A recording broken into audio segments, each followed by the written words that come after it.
किसान आज हम कविता का अध्ययन करने जा रहे हैं। इसके कवि हैं सर्वेश्वर दयाल सक्सेना। मैं अक्सर आपको कहते रहता हूं कि जहां न पहुंचे रवि वहां पहुंच जाए कवि।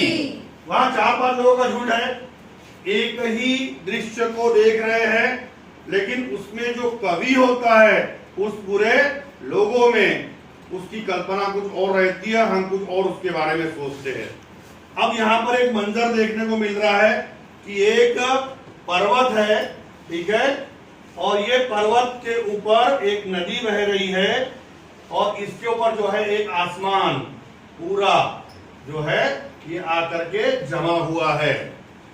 ये सीन देख रहा है, कवि बोलता है आकाश का साफा बांधकर। साफा मतलब पगड़ी, साफा मतलब पगड़ी। क्या बोलते मराठी में? पेटा, साफा हिंदी में, और पगड़ी भी बोला जाता है, ठीक है। तो उसने वो पर्वत हमने भी देखा, वो पर्वत उसने भी देखा, लेकिन उसके मन में कल्पना क्या आई कि एक पर्वत आकाश का साफा बांध करके बैठा हुआ है, ठीक है। उसके बाद में घुटनों पर पड़ी है नदी चादर सी। अब ये जो नदी उसको दिखाई पड़ रही है, जो पर्वत श्रृंखला से होकर बह रही है, ये उसको लग रहा है कि किसी ने घुटनों पर चादर डाल दी है, ठीक है। हम तो उसको केवल नदी देख करके चले आते कि वह पर्वत से नदी बह रही है, लेकिन इसने क्या किया, उसमें उसने चादर की कल्पना किया है। पास ही दहक रही है पलाश के जंगल की अंगीठी। अंगीठी मतलब जिसको सिगड़ी बोलते हैं, है ना। मैंने अभी आपको बताया कि सिगड़ी कैसे बनाई जाती है। ये देखिए गोल भी बनती है, स्क्वायर में भी बनती है। इसमें यहाँ पर जाली लगी हुई है, उसमें कुछ कोयले रखे हुए हैं, और ये कोयले की ऐश मतलब राख नीचे गिरने के लिए यहाँ पर जगह है। उसको फूंक देंगे आप, वो सब राख निकल जाएगी। तो ये जो यहाँ पर पलाश जिसके 3 पत्ते होते हैं, मराठी में बोलते हैं ना, कहा होते हैं पड़साला 3 पानं, पड़साचे 3 पानं। उसके लाल लाल कलर के फूल आते हैं, और जब वो पूरा जंगल ही लाल कलर के फूलों से अटा पड़ा होगा तो ऐसा लगेगा किसी ने जंगल में आग लगा दी है। वही कवि यहाँ कल्पना कर रहा है कि पलाश पास ही दहक रही है। दहक रही है मतलब जल रही है, दहक रही है। दहकना इज इक्वल टू जलना। पास ही दहक रही है पलाश के जंगल की अंगीठी। उस जंगल की कल्पना किस चीज में कर रहा है कवि? अंगीठी में। अंगीठी मतलब शेगड़ी। आप लोग क्या बोलेंगे उसको मराठी में? शेगड़ी बोलेंगे, हिंदी में सिगड़ी बोलेंगे और मराठी में शेगड़ी बोलेंगे, ठीक है।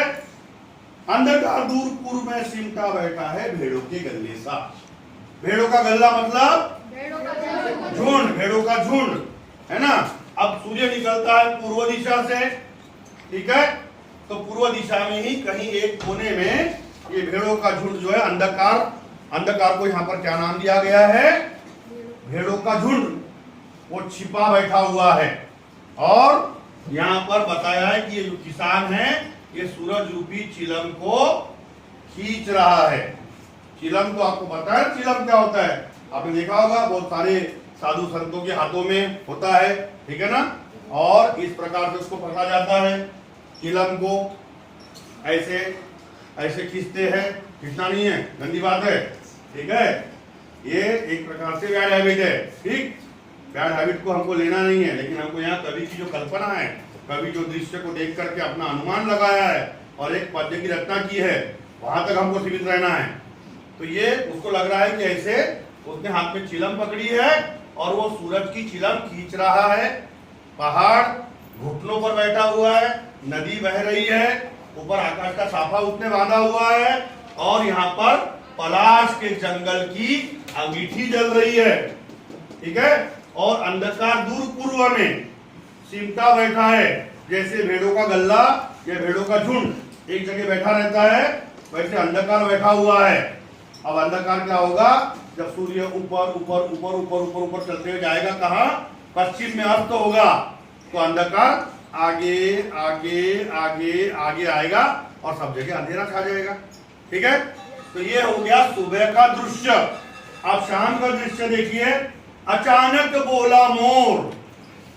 क्या बोलता है मोर? क्या बोलता है मोर? मोर कैसे बोलता है? कोई बताएगा? कोई आवाज निकालेगा मोर का? है ना? उसकी ध्वनि को कहते हैं केका की ध्वनि।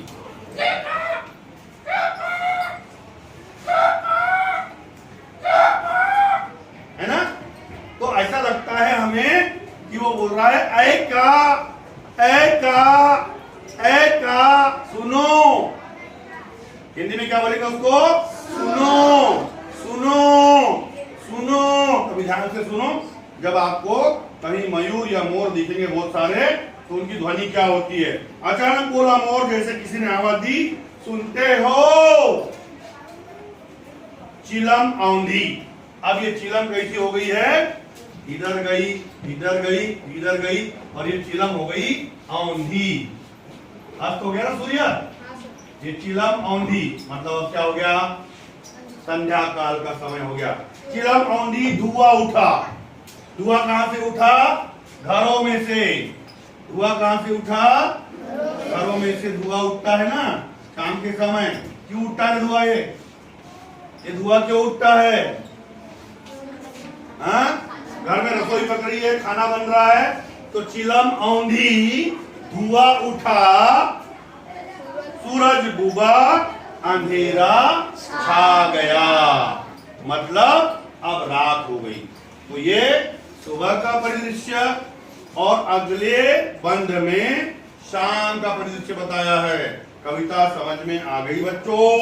Yes sir. पक्का बोलो? Yes sir. दोबारा पढ़ाने की आवश्यकता तो नहीं होगी? नहीं सर। जहां न पहुंचे रवि वहां पहुंच गया कवि। ओके, धन्यवाद।